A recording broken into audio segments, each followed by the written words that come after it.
banks such as the Chase Bank, the international corporations, of course, and of course, the Nature Conservancy. The Nature Conservancy started with $40 million in funding, which was leveraged over $300 million worth of support from other organizations to help set up these reserves. These biosphere reserves were established with the Nature Conservancy and UNESCO, United Nations working together, USAID, a whole bunch of these different organizations, and these major corporations were throwing the dollars in there, and they were throwing the dollars in there because they could get a piece of the pie. If that oil well, or that oil company could get that well in that particular area, they were going to make some money. They would pay the Mexican government their share, and they would take and make a huge profit on it. And the only problem they had was to get rid of a few peasants that were in the area.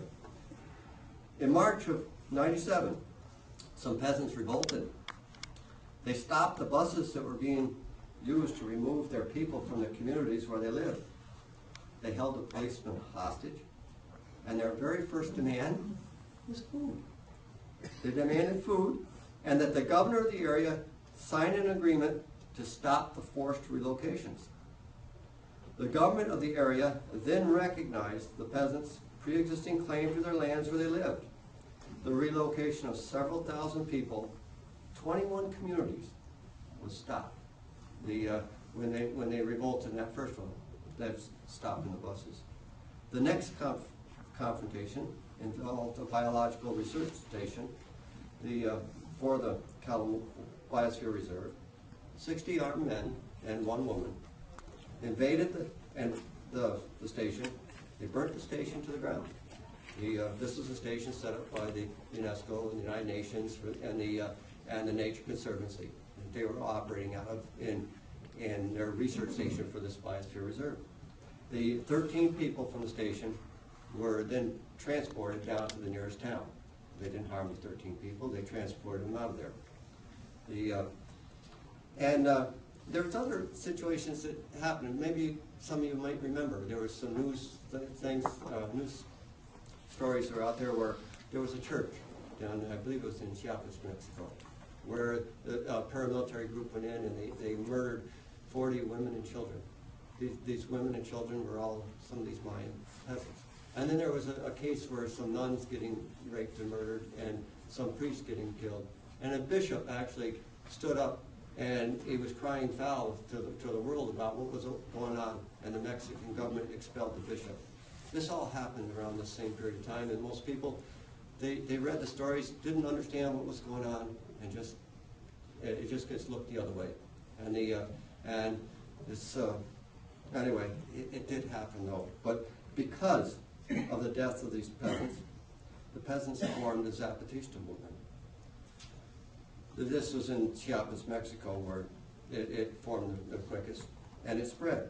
It quickly spread to other areas. Part of their stated reason for forming is because of the actions of the NGOs protecting biodiversity.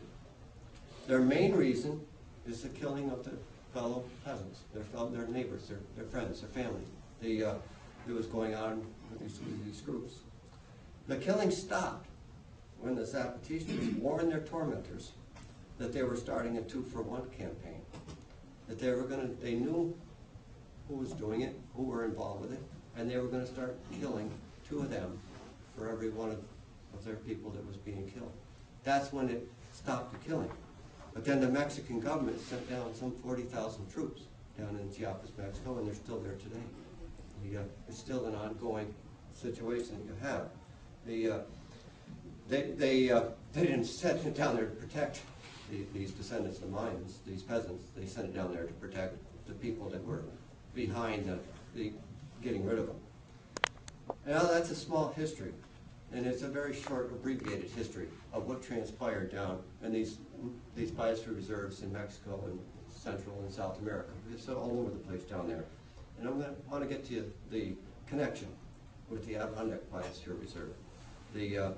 And as Peter stated, the Adirondack Biosphere Reserve, it was submitted, the request came from Ed Hood at the agency with, actually from James Dawson from the Adirondack Council is working with him in the two of them working together.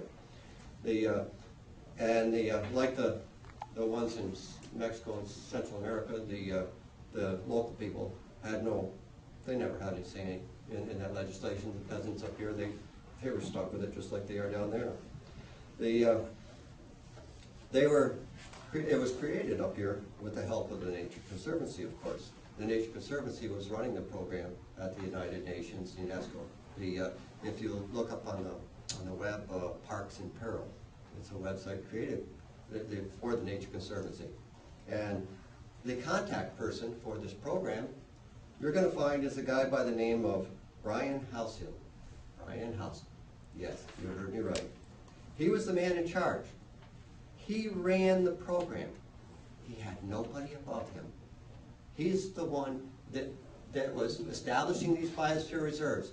That was creating the areas, in charge of the people that were creating these areas. He was the individual that ran the program. He ran it for the Nature Conservancy. He worked with UNESCO, USA, and all that. In July, this comes from Brian Housel's own bio. It's that he submitted at one of the forums where he was speaking.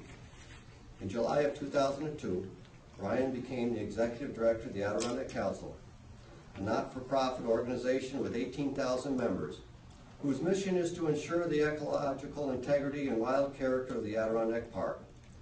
Brian came to the Adirondack Council with an extensive international conservation experience throughout Latin America and the Caribbean region, where a variety of organizations have supported his work, including the Peace Corps, UNESCO, the U.S. Agency for International Development, the World Wildlife Fund.